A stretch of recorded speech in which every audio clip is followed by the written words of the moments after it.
शिवसेनेचे आमदार आणि शिवसेना प्रमुखांचे कट्टर जुने शिवसैनिक हारून खान यांचं खरंच कौतुक करतो. कारण कट्टर शिवसैनिक म्हणून त्यांची ओळख तर आहेच, पण एक नवोदित आमदार म्हणून त्यांनी जी कारकीर्द सुरू केली. आमदार म्हटल्यानंतर साहजिकच आहे तिथल्या नागरिकांच्या काही व्यथा वेदना असतील, त्यांचे प्रश्न असतील, त्याची सोडवणूक आणि त्याचबरोबरीने इतर काही सामाजिक कामं. याचं कारण असं की शिवसेना प्रमुखांनी शिवसेनेची स्थापना करताना 80% समाजसेवा आणि 20% राजकारण हे एक आम्हाला बंधन घातलं होतं. आज हारूनजी तुम्हाला खरंच मला धन्यवाद द्यायचे, कारण तुम्ही ही क्रीडा स्पर्धा नव्याने सुरू करता आहात आणि केवळ ती विभागापुरती न ठेवता आता तुम्ही जे सांगितलं की आपल्या देशातनं इतर राज्यातनं सुद्धा संघ येणार आहेत. खूप खूप शुभेच्छा तुम्हाला देतो आणि मला खात्री आहे की या स्पर्धांमधून जे क्रीडापटू त्याच्यात सहभागी होतील त्यातून आपल्या देशाचं जागतिक पातळीवरती प्रतिनिधित्व करणारे क्रिकेटपटू तयार होतील आणि त्याचे व्हावेत अशी मी तुम्हाला शुभेच्छा देतो.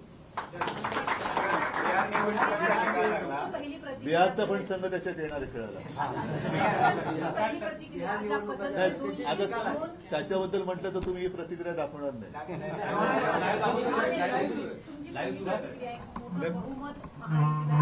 नाही, जे शेवटी असं आहे, आपले कोण मुख्यमंत्री म्हणालेत ना, जो जीता वो सिकंदर, लेकिन वो सिकंदर बनने का राज वो कोई समज नाही सका आज तक. जे जिंकले त्यांचं अभिनंदन आहे. एका गोष्टीचं मला नवल वाटतंय की प्रचाराच्या दरम्यान तेजस्वी यादवच्या सभांना मिळणारा जो प्रचंड प्रतिसाद होता, तो प्रतिसाद खरा होता की त्यांनी ते नवीन AI तंत्रज्ञानाने तयार केलेली माणसं होती हे आता कळेनाचं झालेलं आहे. म्हणजे ज्यांच्या सभेला अलोट गर्दी होते त्याचं सरकार न येता ज्यांच्या सभेला रिकाम्या खुर्च्या जास्त असतात, रिकाम्या खुर्च्यांची गर्दी असते, त्यांचं सरकार येतं. हे नवीन या लोकशाहीतलं गणित हे कळण्याच्या पलीकडचं आहे. 10,000 दिए गए बड़ा फैक्टर हुआ भी लगातार 10,000 महिलाओं को दिए गए बड़ा फैक्टर हुआ. वो एक फैक्टर है, लेकिन ठीक है उससे काफी फर्क होगा शायद, लेकिन रोजाना जो लोग भुगत रहे हैं वहां पे वो इतने आसानी से उनके मन में बदलाव नहीं आ सकता. तो ठीक है, अभी जो जीता वो सिकंदर तो ठीक है. मुख्यमंत्री पदाचा अजून चेहरा पुढे आलेला नाही, कारण अनेकांचं म्हणणं हेच त्यांच्या बहुमताचं एक गणित आहे. कारण आपल्याकडे सुद्धा महाराष्ट्रात 5वी बहुमत मिळालं, पण मुख्यमंत्री पदाचा चेहरा निवडायला एक मला वाटतं महिना लागला, काही कालावधी लागला. तसंच तिकडे बिहारमध्ये करायचं चाललेले. म्हणजे एवढे सगळे जण असताना अजूनही मग तुमच्या नेता निवडीला वेळ का लागतोय, सगळं स्पष्ट पाहिजे होतं. महाराष्ट्रात 6 नोव्हेंबरला जेव्हा निवडणूक आयोगाने जी पत्रकार परिषद घेतली होती त्यावेळी त्यांनी 7,42,00,000 मतदार आहेत म्हणून सांगितलं. कुठे? बिहारमध्ये. आणि मतदान झालं त्या दिवशी 7,45,00,000 लोकांनी मतदान केलं. जवळपास 3 लाख मतदार वाढलेले आहेत. नाही, आता हे म्हणूनच म्हटलं ना, हे एक अनाकलनीय गणित झालेलं आहे. अनाकलनीय गणित आहे. आता त्यावेळेला जो एक मुद्दा उचलला गेला होता की 65 लाख मतदारांची नावं मतदार यादीतनं गाळली, ती घेतली गेली परत की नाही घेतली गेली हे काहीच कळायला मार्ग नाहीये. अनेकदा इथे सुद्धा महाराष्ट्रामध्ये आम्ही मुंबईमध्ये सर्व पक्षांनी मिळून मोठा मोर्चा काढला. त्याच्यात दुबार मतदार नोंदणी झालेली आहे, अनेक ठिकाणी बोगस पत्ते दिले गेलेले आहेत. त्याच्याबद्दल कुठेही निवडणूक आयोग काही बोलायला तयार नाही, काही करायला तयार नाही.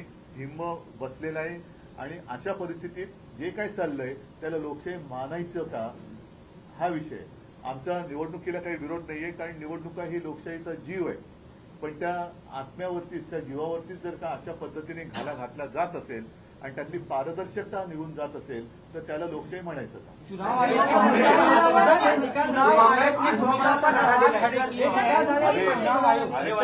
क्रिकेट की बात अलग हो जाएगी.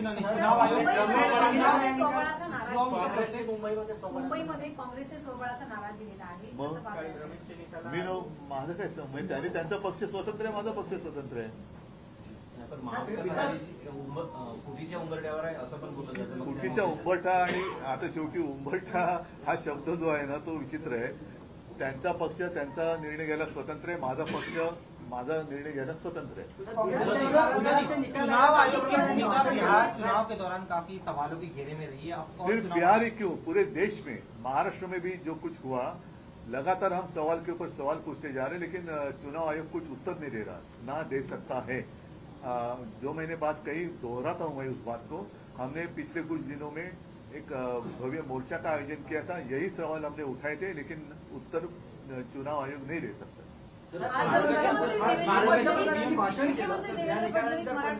भाषण केलं त्याच्यामध्ये त्यांनी जी प्रादेशिक पक्ष आपल्या देशामध्ये आहेत त्या राज्यामध्ये ते संपवले पाहिजे असं त्यांचं, हे प्रादेशिक पक्ष संपवायला ते निघालेले आहेत। आणि मला असं वाटतं आता भारतीय जनता पक्षाला राष्ट्रगीत शिकवण्याची गरज आहे। पंजाब, सिंध, गुजरात, मराठा हे सगळं त्याच्यामध्ये दिलेलं आहे। या प्रत्येकाचं एक वैशिष्ट्य आहे आणि ती प्रादेशिक अस्मिता मारायचा प्रयत्न जो कोणी करेल तो पक्ष या देशामध्ये संपल्याशिवाय राहणार नाही। कारण हे ठीक आहे, आज त्यांनी हे केलं, पण हळूहळू आता सगळ्यांनाच लक्षात यायला लागलेलं आहे। त्याच्यामुळे प्रादेशिक अस्मिता, आपल्या देशात आपण म्हणतो अनेकता में एकता, ती एकता जी आहे ती अनेकतामध्ये आहे। म्हणून ती अनेकता जर का मारायला त्यांनी प्रयत्न केला तर तो मारण्याचा प्रयत्न करणाऱ्याला सगळेजण अनेकता जी आहे ती एकता होऊन त्याला राजकारणात संपल्याशिवाय राहणार नाही। चला, सगळ्यांना धन्यवाद। जय हिंद, जय महाराष्ट्र। दौऱ्यावरती